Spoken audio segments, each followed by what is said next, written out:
दोस्तों, stroke care में stroke के सिम्टम को जानना, उसके रिस्क फैक्टर को जानना बहुत ही इम्पोर्टेंट है। Overall recovery and functional recovery जो कहा जाए, उस बात पे डिपेंड करता है कि इंसान को कितना अर्ली ट्रीटमेंट मिला है और कहाँ पे ट्रीटमेंट मिला है, उसके ट्रीटमेंट में क्या गुणवत्ता रही है। तो हम लोग जानेंगे सबसे पहले कि स्ट्रोक को कैसे पहचानें। स्ट्रोक के पहचानने के लिए एक निमोनिक्स है बी फास्ट। इसमें हर लेटर स्ट्रोक के सिम्टम को डिनोट कर रहा है। स्ट्रोक के सिम्टम सडनली आते हैं और पेनलेस होते हैं और लोगों को कई बार पता भी नहीं चलता है कि उसे स्ट्रोक हुआ है। तो ये बी फास्ट का जो निमोनिक्स है, याद करने से चांसेस है कि स्ट्रोक को पहचानने में हमें भूल नहीं होगी। एवरी लेटर जो बी फास्ट के हैं वो स्ट्रोक के सिम्टम को डिनोट कर रहे हैं।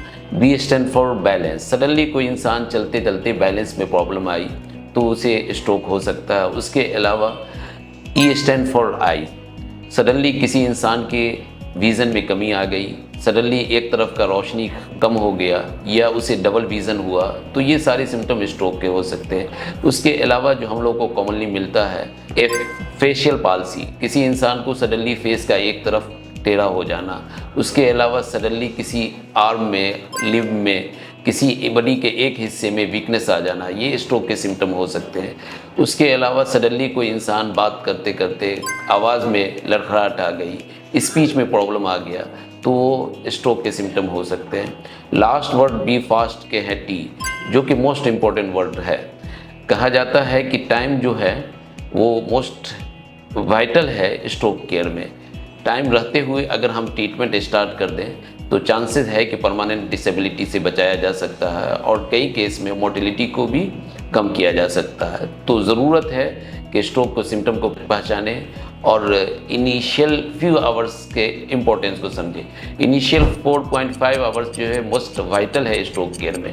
अगर वो उससे लोग पहचान करके स्ट्रोक के सिम्टम को पहचान करके इमीडिएटली स्ट्रोक सेंटर में अगर एडमिट कराते हैं तो 4.5 आवर के अंदर स्ट्रोक डिसॉल्विंग ड्रग को अगर दिया जाए तो परमानेंट डिसेबिलिटी से रोका जा सकता है। क्योंकि स्ट्रोक डिसॉल्विंग ड्रग जो ब्रेन के जो आर्टरी है, जहाँ पे क्लॉट के जमा होने से स्ट्रोक हुआ है इस्केमिक स्ट्रोक में, उसे ब्लड फ्लो रीस्टोर किया जा सकता है उस ड्रग से। तो बहुत हद तक चांसेस है कि परमानेंट डिसेबिलिटी जो वीकनेस प्रोड्यूस हो जाती है उसे रोका जा सकता है। इसलिए इम्पोर्टेंस है अर्ली फ्यू आवर्स का, जिसके लिए ज़रूरत है लोगों में अवेयरनेस पैदा करने की कि importance of early few hours क्या है।